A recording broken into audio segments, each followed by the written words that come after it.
Hi, this is Riley, and this is Torrevieja news for Monday, the 11th of May, 2026. Let's start with a look back at a couple of important stories that broke during the weekend, starting with the planned music festivals this summer. It's been confirmed that the BIGSOUND Torrevieja festival, which was set to take place for the first time in Torrevieja, has been cancelled.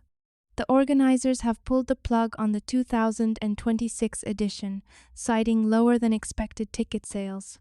It's a bit of a blow for the local events calendar, which has recently moved away from the traditional fiestas that attracted families and more to the music festival scene, popular in other locations already. But Torrevieja unable to compete, with the loss of the RBF festival. And now this. Hopefully the council will realize that the return of the more popular events would be a better option for Torrevieja. However, anyone who already bought a ticket should be looking out for information on how to get their refund.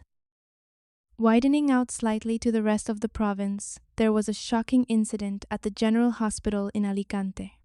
Police caught a man red-handed while he was attempting to steal from a patient's room on one of the wards. Security staff managed to intercept him before he could get away, and he was handed over to the national police. Moving into some of the more serious news from further afield, a man from Elche was among several Guardia Civil officers injured during a high-speed chase in Huelva. The incident involved a narco boat and sadly resulted in the deaths of 2 Guardia Civil officers. The officer from Elche is currently recovering from his injuries following what sounded like a very dangerous confrontation at sea. Now to Monday's news, and let's start with a great development for the local area. The Torrevieja Town Council has just given the green light for a massive makeover of the Los Locos beach area. A firm called Pavasal won the contract with a bid of over €8.5 million to completely transform the promenade. We're looking at more pedestrian space, new green areas, which will include trees, something Torrevieja developments have been lacking recently, and even healthy exercise zones for everyone to enjoy.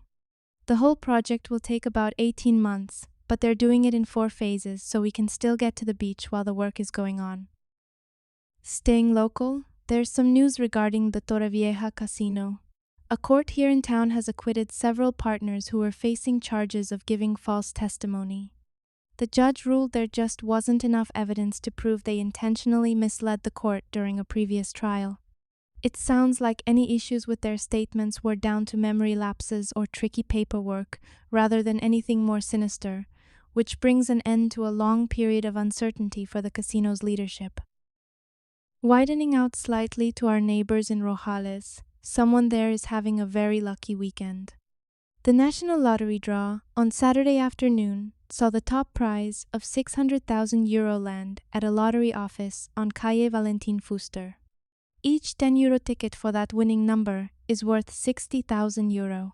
It's caused a real buzz in the town, and it's always lovely to see a big win like that stay right here in the province. Speaking of the wider region, the regional government has authorized new 10-year contracts to improve our bus links. This is specifically for the routes between Torrevieja and Alicante, and from the Costa Blanca up to Valencia. The goal is to make it much easier for us to get to the airport, the high-speed rail station, and the hospital, which is definitely a welcome move for anyone who relies on public transport to get around. Moving into some of the more serious news, the Guardia Civil has carried out a major anti-drug operation in Torrevieja. Known as Operation Peca, the investigation led to 17 arrests and the closure of 2 drug houses that were being used to distribute heroin and cocaine. Police moved in after noticing a rise in local thefts and robberies. During the raids, they seized cash, weapons, and even some stolen electric scooters.